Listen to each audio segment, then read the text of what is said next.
Je me disais qu'il m'arriverait sans doute, parlant de mon amour pour elle, de cet amour si important pour moi, si décisif, de feindre qu'il eût un commencement, une fin, une progression, que je saurais méconnaître ce dont maintenant j'étais sûr, qu'il n'y a pas d'histoire, que rien ne commence ni ne finit vraiment, que certains êtres présentent un visage, un caractère toujours ouvert, et voudrait-on les obliger à prendre parti, à jouer un rôle, ils ne sembleraient pas vous comprendre.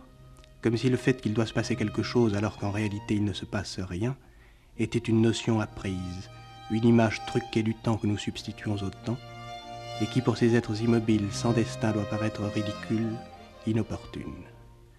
Êtres inlassables qu'on a toujours envie d'assaillir de questions, qu'on aimerait secouer comme ces objets inanimés où nous nous voyons lorsqu'ils semblent nous toiser, qu'une preuve irréfutable de notre désarroi et de notre sottise.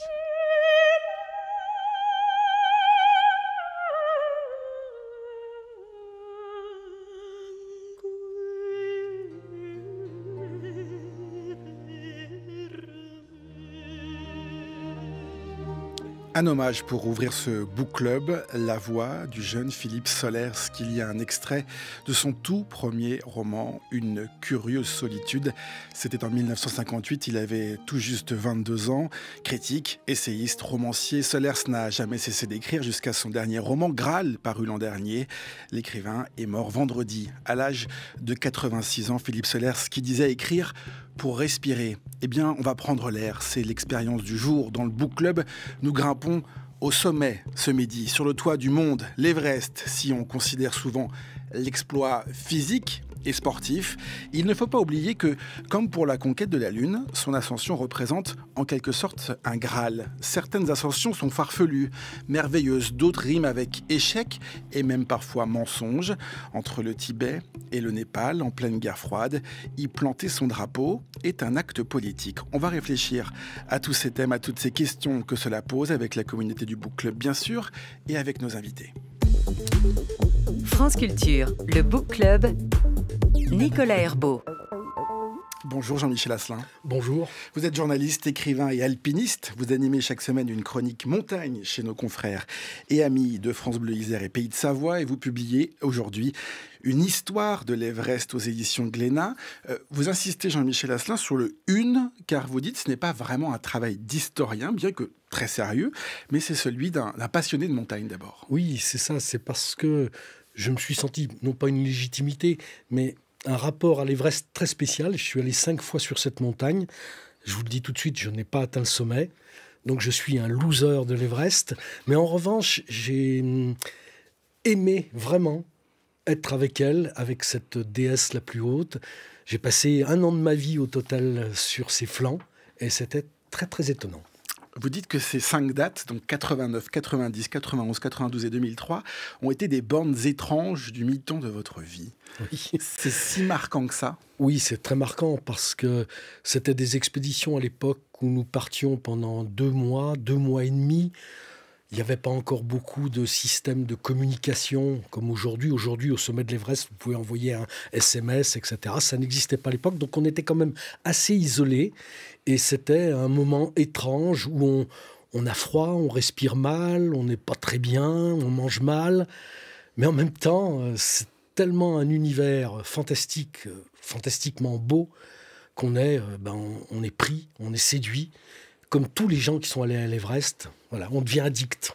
Alors on va lui demander si lui aussi il est addict, puisqu'on va parler également de l'Everest et de ses monts enneigés avec Cédric Gras. Bonjour. Bonjour.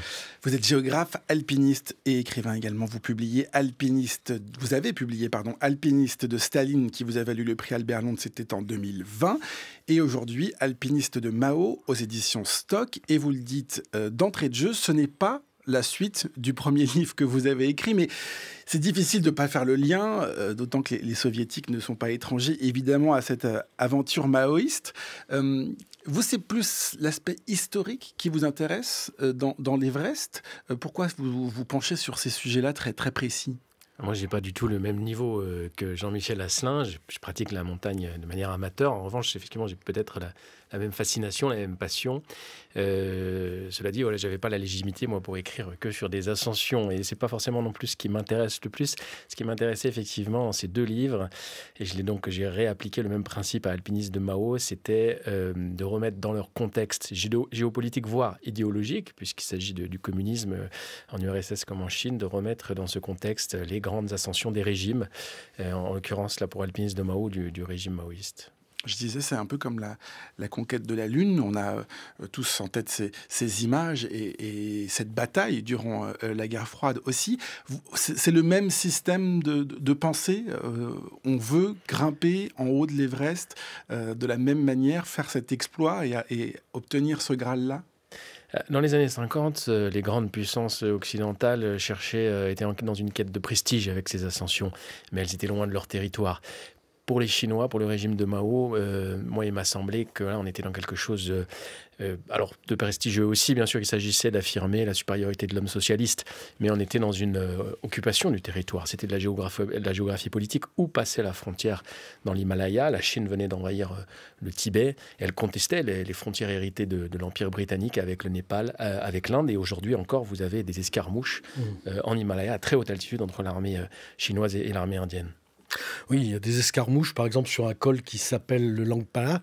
Et c'est incroyable parce que vous avez encore quelques patrouilles chinoises qui errent à droite, à gauche pour éventuellement tirer sur quelques Tibétains qui essaieraient de passer ce col pour faire du commerce ou s'enfuir tout simplement du Tibet. Peut-être pour nous décrire, pour ceux qui n'ont jamais mis les pieds ni en montagne et encore moins sur le mont et en haut de l'Everest, Jean-Michel Asselin, on croise du monde quand on part à l'ascension de l'Everest? Oui, parce que l'Everest est forcément une montagne prisée. C'est un absolu, c'est la plus haute du monde, 8848,86 cm aux dernières mesures. Et donc, il y a beaucoup de gens qui y vont. Par exemple, si vous vouliez vous rendre à l'Everest en ce moment... Avec vous alors, parce que j'y vais pas seul. Oui. 438 permis ont été accordés par le gouvernement népalais, simplement. Ce qui représente, imaginez, à peu près 10 personnes par expédition, au bas mot. Ça fait donc une petite ville de 4000 et quelques personnes qui se trouvent au pied de la montagne pour tenter de la gravir. Donc c'est sûr que vous ne serez pas seul. Il y en a eu du monde, donc des milliers d'ascensions dont on va parler durant ce book club. On va commencer par écouter Agnès qui a lu Alpinistes de Mao. Agnès, elle est libraire à la toute petite librairie à Paris et elle a lu votre livre, Cédric Gras.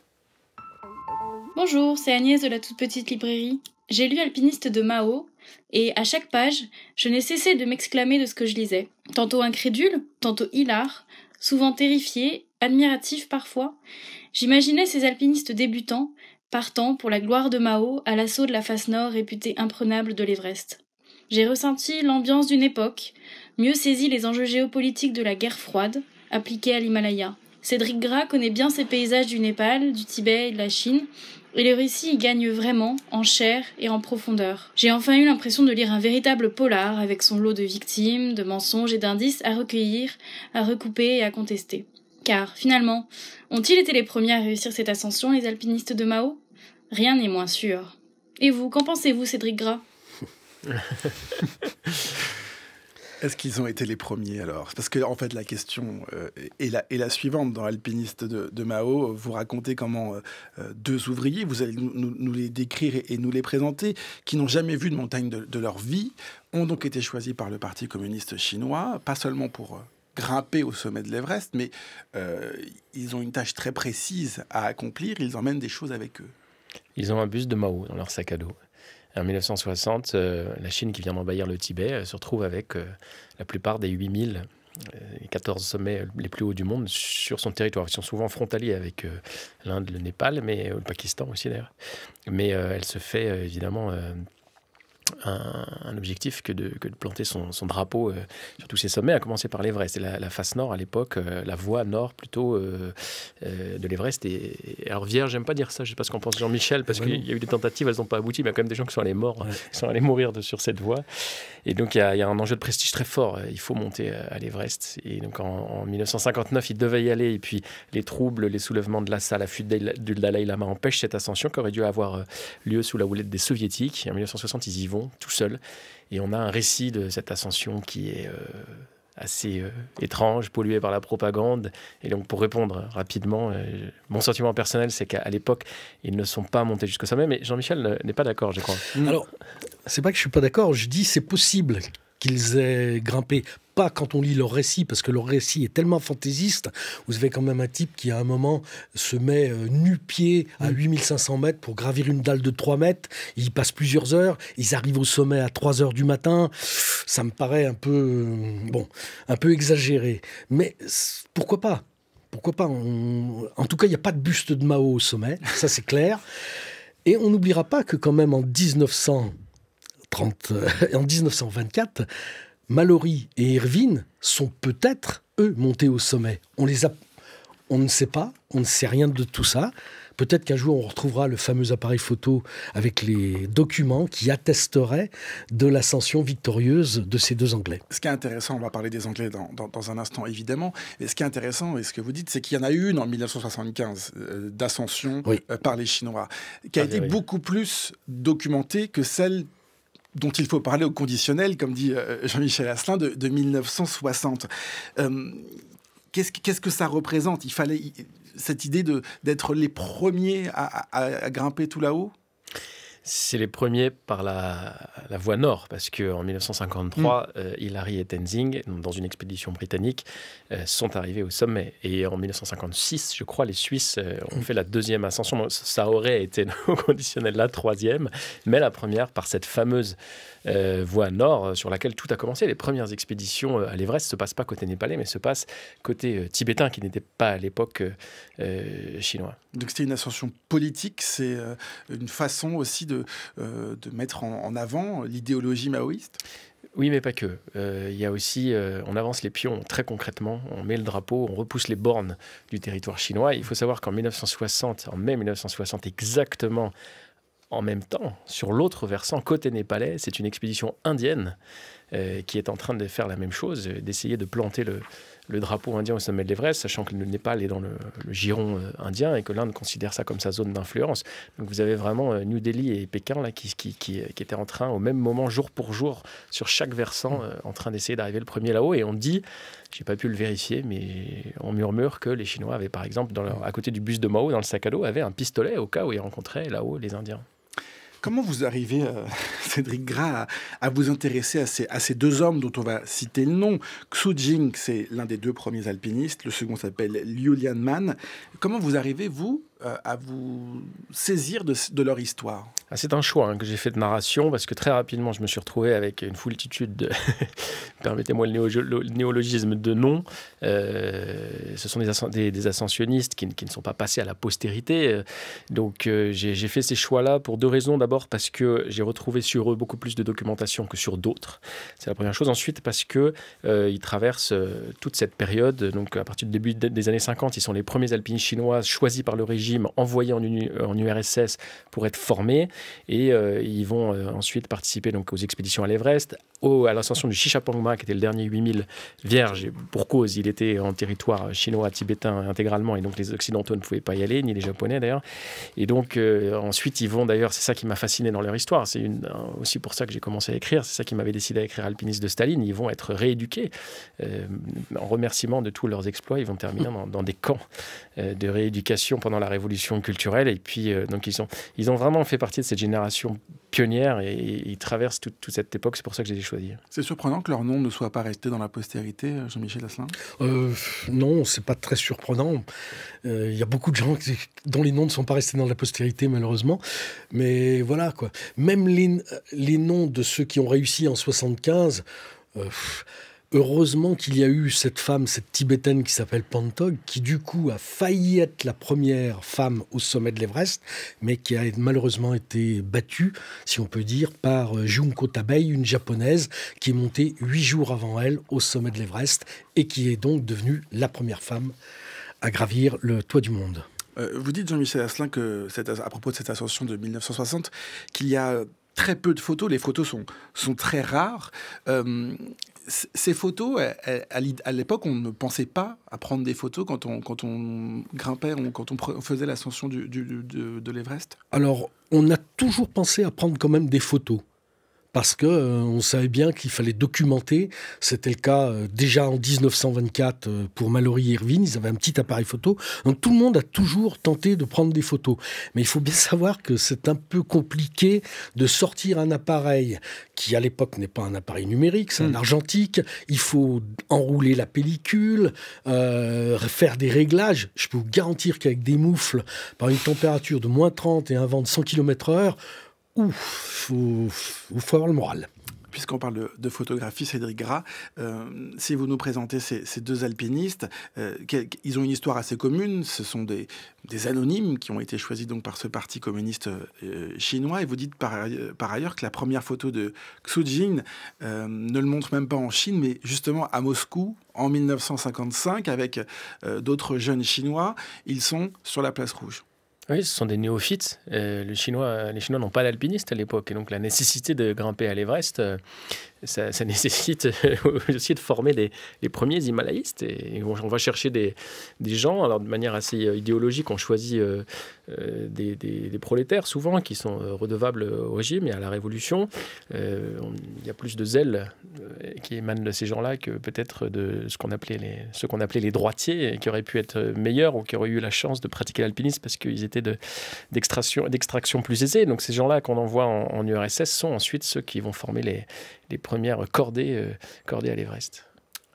L'idée aussi, c'est ce 28 mai 1960, l'annonce faite de cette réussite, puisque on l'a dit, il y en a beaucoup qui se sont essayés pour grimper à l'Everest, et évidemment, il y a beaucoup d'échecs. Donc, il y a une annonce qui est faite en Chine sur cette réussite. À travers le monde entier. En plus, il faut imaginer qu'à l'époque, le communisme est beaucoup plus répandu qu'aujourd'hui. Il y a des relais médiatiques à travers le monde, dans tous les pays qui ont des sympathies communistes. Et donc, très rapidement, la nouvelle fait le tour du monde et dans plusieurs langues. Et donc, les doutes qui sont émis très rapidement par les himalayistes de l'époque sont un petit peu, je pense, étouffés par cette grosse machine. Et c'est vrai que c'est là que c'est intéressant. La presse, l'écriture, c'est un pouvoir énorme. En fait, finalement, être allé au sommet ou pas, c'était pas si important. Ce qu'il fallait, c'était le clamer. C'est ça qui a joué un rôle. Qu'est-ce qu'on a comme document sur leur histoire? Je sais que vous avez retrouvé notamment une biographie de l'un d'entre eux, de Liu Lianman. Qu'est-ce qu'elle contient et comment vous avez mis la main dessus? Ça, c'était une mine d'or, bien sûr, parce que d'abord, il a apporté quelques informations d'ordre factuel, mais c'était aussi ce qu'on appelle aujourd'hui son ressenti, je préfère dire son sentiment, parce que c'est très impersonnel, les relations officielles qu'on a des expéditions maoïstes. Donc, Liu Lianman, il a écrit dans les années 80, visiblement, après la mort de Mao, ça c'est sûr, une petite autobiographie. Alors, il n'était pas très lettré, Liu Lianman, c'était un ouvrier qui venait d'une famille extrêmement misérable, alors qui était là, clairement redevable à la Révolution. Il le dit, il dit, moi je serai toujours redevable à Mao. Et donc, Liu Lianman, il raconte sa vie de manière assez candide, et puis il a confirmé des choses que j'avais pu trouver, à savoir que notamment en mars 1959, quand la ville de Lhasa se soulève contre l'occupation chinoise, que le Dalai Lama s'enfuit, que les monastères sont détruits, et bien, il a participé. C'est-à-dire qu'à l'époque, les alpinistes chinois qui devaient partir à l'Everest, l'expédition est annulée, on leur dit de poser les piolets, de prendre des mitraillettes, et ils ont participé à la répression tibétaine. Et Liu Lianman, il le dit, il explique, moi j'ai fait partie de l'assaut sur le monastère de Sera, qui est un des grands monastères de Lhasa. Qu'est-ce qu'on trouve dans ce document sur justement 1960 et l'ascension? Alors, moi j'ai reçu de Chine ce livre photographié page par page, et il manquait des pages. Et j'ai demandé pourquoi il manquait des pages. On m'a dit qu'elles avaient été arrachées du livre, et ces pages-là, ce sont celles de l'ascension à l'Everest en 1960. Donc on ne saura pas. Pour l'instant. Voilà. L'autre symbole politique, Jean-Michel Asselin, c'est évidemment le nom de l'Everest aussi, que vous qualifiez du plus beau hold-up linguistique. Expliquez-nous. C'est quelque chose d'étonnant parce qu'en fait, lorsque Andrew Vaughn, qui est un des maîtres du Survey of India, qui est cet organisme qui est chargé de cartographier l'Himalaya, découvre qu'il y a un pic 15 qui est apparemment le sommet le plus haut du monde. Parce qu'ils ont de très bons géomètres et autres qui ont réussi à déterminer que ce pic faisait 8840 mètres. Et donc, cet André Vaughn, il va tout simplement remercier son prédécesseur qui s'appelle George Everest, qui était à la retraite, et il va dire on va donner le nom de ce pic 15, on va lui donner le nom d'Everest. Mais s'il avait regardé Andrew Wong, il aurait vu que les gens, les locaux, les Tibétains, avait déjà donné un nom à l'Everest. Il l'avait appelé Chomolungma. Et on trouve ça sur des cartes chinoises dès le XVe siècle. Et voilà. Et Everest, il faut le noter quand même, n'était pas très d'accord qu'on donne son nom à cette montagne. Il disait non, mais personne n'arrivera à prononcer ça. Les locaux, les Népalais, les Tibétains ne pourront pas dire Everest. Bon, il a eu un peu tort parce que finalement, c'est le nom qui est resté par-dessus tout. Everest, c'est donc en hommage à cet arpenteur général des Indes britanniques. C'est un contexte, Cédric Gras, qui est un contexte colonial, puisque là aussi, on est dans un contexte d'affrontement. Oui, c'est une toponymie occidentale et les Chinois qui, par ailleurs, sont vent debout contre tout ce qui est religieux, le marxisme est contre la religion, et ben, ils vont conserver le nom tibétain, Chomolungma, qui fait référence à une déesse du panthéon bouddhiste tibétain, alors même qu'effectivement la logique idéologique aurait voulu qu'ils prennent un nom plus profane. Mais ça les arrange bien sûr de garder le nom tibétain, puisqu'ils estiment que le Tibet est lié à la Chine depuis des siècles et que l'Everest, c'est un relent colonial, c'est une toponymie qu'il faut effacer. On ne peut pas se séparer de l'histoire du Tibet, Jean-Michel Asselin, dans cette... Et on ne peut pas se séparer d'une chose, c'est que l'Everest commence par une petite guerre. Une guerre qui va faire quand même du côté tibétain plusieurs centaines de morts. Et c'est comme ça. Faut pas s'imaginer que tout va bien et que les Anglais rentrent très facilement au Tibet. Non, non. Il y a un général qui s'appelle Bruce et qui y va, Young's Band, et ils vont littéralement envahir le Tibet parce qu'ils ne rencontrent presque aucune résistance. Les Tibétains ont des armées qui se battent avec des lances, des mousquets, des choses comme ça. Et eux, ils ont des mitraillettes, déjà des Enfield très lourdes. Bon, voilà, ça commence par une guerre. 1885, donc absolument. Cette guerre dans l'histoire du Tibet. On va écouter à présent dans le Book Club Agnès qui a également lu votre livre, Une histoire de l'Everest. Agnès qui est une passionnée de montagne. Jean-Michel Asselin, voici ce qu'elle retient de votre livre. C'est une histoire de l'Everest parce qu'il y aurait pu en avoir d'autres. L'auteur est un passionné, simplement guidé par sa mémoire et son cœur, qui se promène dans l'album photo d'une montagne comme si c'était un peu le sien. À sa suite, j'ai tourné les pages de cette encyclopédie sérieuse et légère, et je me suis arrêtée sur les clichés mythiques, sur ces sacrées gueules au sourire radieux ou aux traits tirés, en pull de laine, puis en doudoune fluo. L'Everest est un puissant aimant pour ces hommes et femmes, fragiles et émouvants, qui tentent à tout prix de faire sien l'un des superlatifs dont la litanie semble infinie. Le premier homme, la première femme, le premier sans oxygène ou en solitaire, le premier de son pays, le plus vieux, le plus jeune. Les tentatives, les records, le nombre de prétendants donnent le tournis. C'est à se demander, cette histoire n'aura-t-elle donc jamais de fin ? Il y aura toujours des hommes et des femmes pour grimper. Absolument, comme sur le Mont Blanc, comme sur toutes les montagnes qui ont un prestige d'être les plus hautes. Il y aura toujours du monde. Par deux fois, Jean-Michel Asselin, vous avez été à deux doigts d'atteindre son sommet, vous la racontez dans le livre. À deux reprises, vous avez renoncé à votre rêve. C'est un rêve véritablement d'arriver là-haut ? Ah oui, je pense que j'avais vraiment ce rêve dans la tête. J'y tenais, j'y ai consacré beaucoup de temps, d'argent, de tout ce qu'on veut. Et voilà, mais bon... C'est un peu bête à dire, mais le rêve reste, quoi. Voilà. Le rêve reste. C'est presque un joli jeu de mots. 50 mètres de dénivelé du sommet. Et vous dites, ça paraît pourtant peu, 50 mètres, c'est con. Et ouais. C'est s'arrêter là. C'est con de s'arrêter là, mais je ne serais peut-être pas là si je les avais fait, ces 50 mètres, pour parler de tout ça, parce que c'est comme ça, l'Everest. Ça a beau être pas très compliqué comme montagne. Il n'y a rien d'extraordinaire, c'est juste un problème d'altitude quelque part et de mauvais temps. Mais si vous avez les bonnes conditions, si vous vous mettez comme aujourd'hui, vous dépensez à peu près, 150 000 $, on vous met un Sherpa devant, un Sherpa derrière, 25 bouteilles d'oxygène, bon, vous avez quand même beaucoup de chance d'aller en haut. Mais il vous reste quelques chances d'y mourir. Et il y en a de nombreuses personnes qui sont mortes. Vous racontez notamment cette momie de Maurice Wilson qui est mort en 1934 et qui échoue à vos pieds, au pied de votre tente en 1989. C'est la première ascension, je crois. Oui, c'est ma première tentative. Qu'est-ce que ça veut dire, ces cadavres qui vous tombent presque dessus? Écoutez, c'est assez marrant parce que Wilson, c'est un personnage erratique, puisqu'il va être retrouvé par les Chinois en 1975. Il a été avant retrouvé par des Anglais en 1938 peut-être. Et en fait, à chaque fois, on le retrouve vers 7000 mètres. Et donc, on le place dans une crevasse avec sa tente, etc. Il est mort là, donc voilà, on ne l'enterre pas, on le jette dans une crevasse, sauf que le glacier avance. Et Wilson avance avec le glacier. Et en 89, donc en l'espace de quelques dizaines d'années, il a parcouru 600 mètres de dénivelé et il s'est retrouvé en bas du glacier.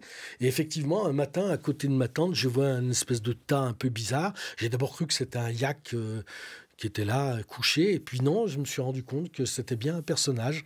Et j'ai tout de suite reconnu... parce que je connaissais un peu l'histoire de l'Everest, qu'il s'agissait de Maurice Wilson, le solitaire, qui était complètement un personnage totalement fantasque. Oui, Cédric, racontez-nous, vous dites c'est un alpiniste néophyte et illuminé. Ah ben totalement. Wilson, oui. Allez-y, Cédric. Mais Jean-Michel connaît aussi bien l'histoire. Oui, mais il y a eu, sur les flancs nord de l'Everest, se sont succédés pas mal de personnages comme cela. Parce qu'on connaît surtout les expéditions britanniques. Mais il y a eu pas mal de solitaires. Et le dernier, d'ailleurs, c'était un Danois qui est là juste au moment de la révolution maoïste. Et donc, il finit finalement par se cacher au monastère de Rongbuk, qui est juste sous la face nord de l'Everest, parce que les Chinois le recherchent. Et ça sera le dernier occidental à aller tenter le coup avant que la face nord de l'Everest soit confisqué quelque part géopolitiquement par les Chinois. C'est seulement en 1978-79, après la mort de Mao, que les Chinois vont rouvrir le territoire tibétain à des expéditions occidentales. Il y aura notamment Reinhold Messner qui viendra signer un exploit en 1980. On parlait tout à l'heure de Mallory, c'est celui qui a certainement incarné le plus cette quête de l'Everest. Aussi, vous nous racontez là aussi comment son corps a été retrouvé, recherché par des alpinistes américains. Oui, on avait un témoignage d'un Chinois justement qui s'appelle Wang Hongbao, un nom comme ça. Et en fait, ce personnage avait dit qu'il avait vu un jour le cadavre d'un vieil Anglais. Et il y en a qui ont bien sûr noté tout ça. Et il y a un jeune Allemand, entre autres, qui s'appelle Joachim Hemleb, qui est un historien de l'Everest, patient, et qui a décidé de rechercher Mallory et Irvine.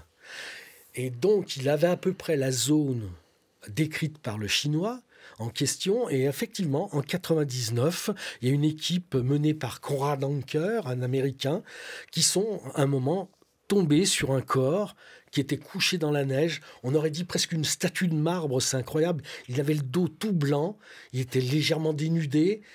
Et ils ont d'abord cru que c'était Irvine. Et quand ils ont fouillé dans ses poches, ils ont trouvé un mouchoir avec des fleurs magnifiques et le nom de Mallory. Et donc là, ils étaient tous agenouillés devant Mallory. C'était une découverte incroyable. Et ils ont ramené, y compris même un tout petit morceau de peau de Mallory, pour qu'on puisse avoir une identification ADN certaine. J'imagine qu'il y a autant de personnalités qui s'attaquent à l'Everest que de tentatives. Évidemment, Cédric Graham, mais il y a un brin de folie aussi chez chacun d'entre eux, sans vouloir insulter Jean-Michel Asselin, évidemment. Mais il y a quelque chose qui est commun à toutes ces personnes. C'est une question que je me suis posée en travaillant sur les alpinistes maoïstes, parce que la motivation des alpinistes à cette époque-là, sous la Chine maoïste, c'était politique. Et on est allé chercher des gens qui n'avaient parfois jamais vu de montagne. On ne les a pas envoyés directement à l'Everest. Ils sont passés par le Caucase, par le Pamir. Ils allaient souvent s'entraîner sur un gros volcan au Tibet qui s'appelle le Mustakata, enfin dans la région ouïghour, la partie, le nord du plateau. Et puis après, ils allaient à l'Everest. Mais c'était quand même des gens qui n'avaient pas eu de vocation au départ. Et qui étaient d'ailleurs, dans les récits, on sent qu'il y a une exaltation politique. En 1975, on va mettre en scène jusqu'à 8000 mètres d'altitude des adhésions au Parti communiste. sur le col Nord à 7000 mètres, on met en scène l'étude du Petit Livre Rouge par les alpinistes. Donc on est loin de la nature, de l'amour de la montagne et même de l'exploit personnel. Tout est collectif, c'était des expéditions très très lourdes. C'est pour ça d'ailleurs que j'ai voulu, moi, en choisissant Lühlenmann et Schützing, m'emparer d'individualité pour essayer quand même de retrouver des choses un peu de l'ordre de l'intime, de faire exister le destin de ces gens qui étaient complètement noyés dans l'exploit collectif. C'est pour ça aussi, évidemment, qu'on parlait de leur nom non resté à la postérité. C'est parce qu'ils étaient très nombreux. Ils étaient combien dans cette expédition ? C'était des expéditions de 150-300. Alors, il y a énormément de Tibétains qu'on recrutait comme porteurs. Alors, dans la version officielle en 1960, ceux qui arrivent officiellement au sommet, ils sont 3.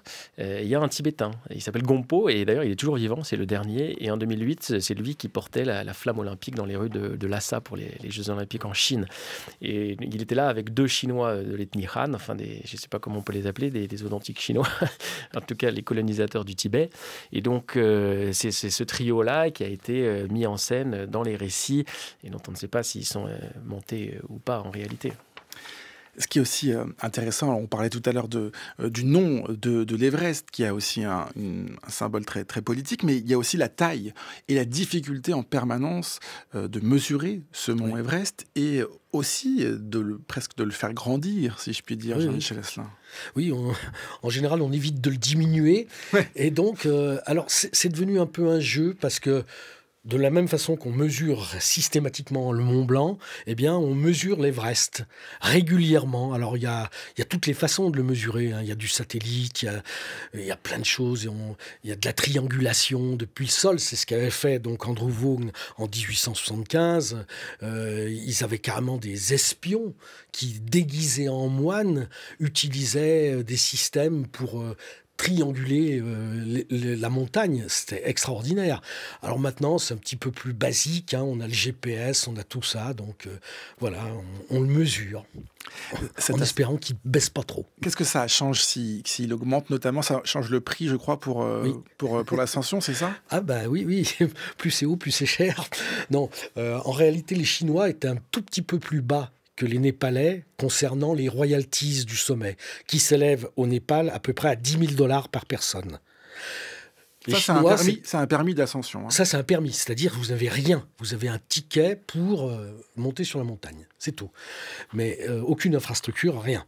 En revanche, les Chinois étaient moins chers. Et là, ils se sont dit, on va peut-être augmenter les prix, parce que vu que de toute façon, la montagne a été mesurée un peu plus haute, voilà, pourquoi pas. Ça nous arrange, Cédric Gras. Sur la tarification ou en tout cas sur cette idée de mont qui s'élève presque. Il s'élève même en termes de tectonique. J'ai vu dans le livre de Jean-Michel, il parle d'érection tectonique. C'est ce qui se passe. La plaque indienne s'enfonce sous la plaque tibétaine et donc l'Himalaya normalement devrait grandir encore de quelques centimètres, si je ne dis pas de bêtises. Non, c'est ça. Mais après la mort de Mao, sous...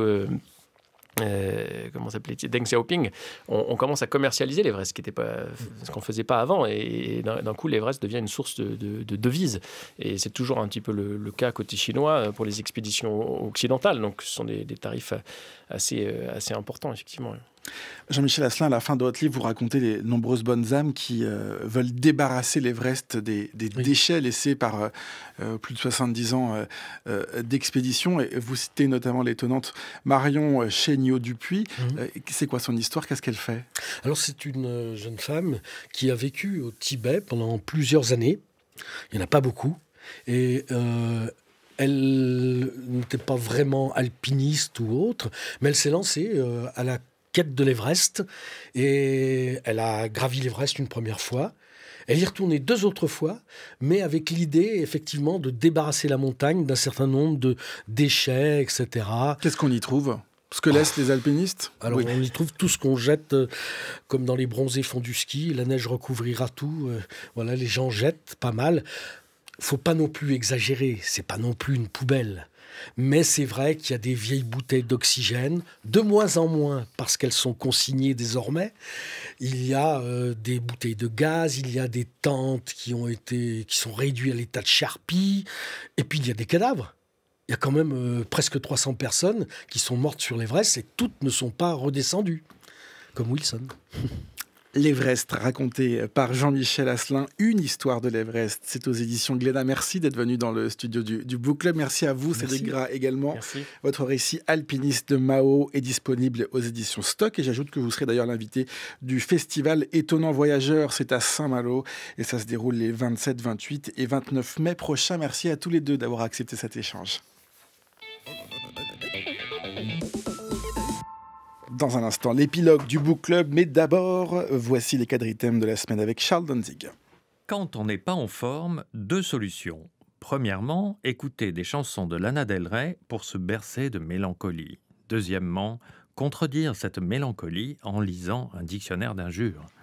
Je recommande tout particulièrement celui d'Édouard Robert, publié par Tchou en 1967. On le trouve assez difficilement chez les bouquinistes, plaisir supplémentaire. Pendant des mois ou des années, on cherche, puis on oublie, et un jour, par hasard, il est là, ce gros parallélépipède avec, dessiné sur sa couverture, un homme qui crie un énorme « merde ». Le mot des Français. Tellement qu'un magazine satirique américain a pu publier une carte de France où tous les noms de villes sont modifiés. À la place de Paris, merde. À la place de Bordeaux, merde. À la place de Strasbourg, merde. Et ainsi de suite. Les Français sont des emmerdeurs. C'est probablement parce qu'ils se considèrent comme des emmerdés. Ce que ce dictionnaire a de très amusant, c'est qu'il est pince sans rire. Grossièreté et pince sans rire ne sont pas contradictoires. Il présente chaque mot ou chaque locution très sérieusement en donnant des exemples tout à fait comme le Robert ou le Larousse. C'est d'un effet comique achevé. Par exemple, pelle à merde, c'est une vraie pelle à merde. Ou regarde-moi cette pelle à merde, se dit d'une personne qui ramasse avec avidité tout ce qui traîne autour d'elle. Plus rarement d'un individu qui se livre à de troubles et basses besognes, n'hésitant jamais à se salir les mains. Voire fouille merde. Du latin pala bêche et de merde. Ce dictionnaire, que l'on pourrait appeler par raccourci le dictionnaire Tchou, est précédé d'un petit traité d'injurologie tout à fait incontestable. Voici le titre d'un de ses chapitres, « Un profond besoin de réaction ». Et en effet, qu'est-ce qu'une injure et d'autre ?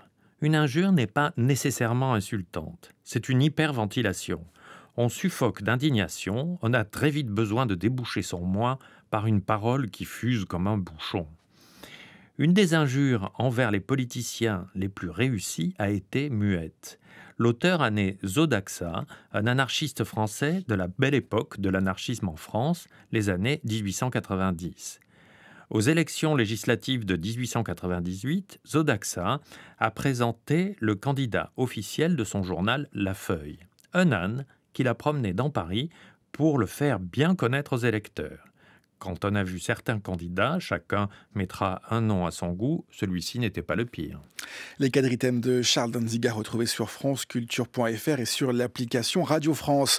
Un grand merci à toute l'équipe du Book Club qui prépare cette émission. Oriane Delacroix, Zora Vignet, Jeanne Grappard, Didier Pinault et Alexandre Alaïbegovic. C'est Thomas Beau qui réalise cette émission et à la prise de son ce midi, Dali Ya. Vous retrouvez évidemment le Book Club sur notre compte Instagram, Book Club Culture. Et on tourne ensemble la dernière page de ce jour. Voici l'épilogue. Chomolungma, je suis allé 5 fois sur cette montagne. Je vous le dis tout de suite, je n'ai pas atteint le sommet. Donc je suis un loser de l'Everest.